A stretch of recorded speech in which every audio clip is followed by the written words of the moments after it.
Nakatakdang humarap sa Senate Impeachment Court si Attorney Zulaika Lopez, Chief of Staff ni Vice President Sara Duterte bilang ikatlong testigo ng House Prosecution Panel sa pagpapatuloy ng impeachment trial.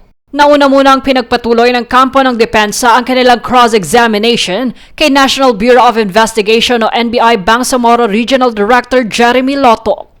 Sa kanyang testimonya, sinabi ni Lotok na nakita ng NBI ang mga batayan para sa kasong grave threats at inciting to sedition kaugnay ng mga pahayag ni VP Sara noong November 2024. Gayunman, inihayag rin niyang wala o manong napatunayang impormasyon ng NBI upang matukoy ang sinasabing hitman na binanggit sa naturang online press conference. Kaugnay nito, inaasahang tumestigo si Lopez dahil naroon siya sa naturang online press conference kung saan sinabi ni VP Sara ang mga pahayag na naging bahagi ng Article 4 ng Articles of Impeachment. Nakasaad sa Article 4 ang alegasyon na nilabag ni VP Sara ang konstitusyon, betrayal to public trust, grave threats at inciting to sedition, kaugnay ng umano'y banta laban kina Pangulong Ferdinand Marcos Jr., First Lady Liza Araneta Marcos at dating House Speaker Martin Romualdez. Ayon naman sa tagapagsalita ng Senate Impeachment Court na si Attorney Reginald Tongol,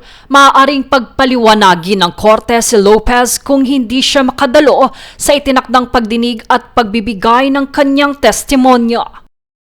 Jade Buhoy, nag-uulat para sa Golden Nation Network.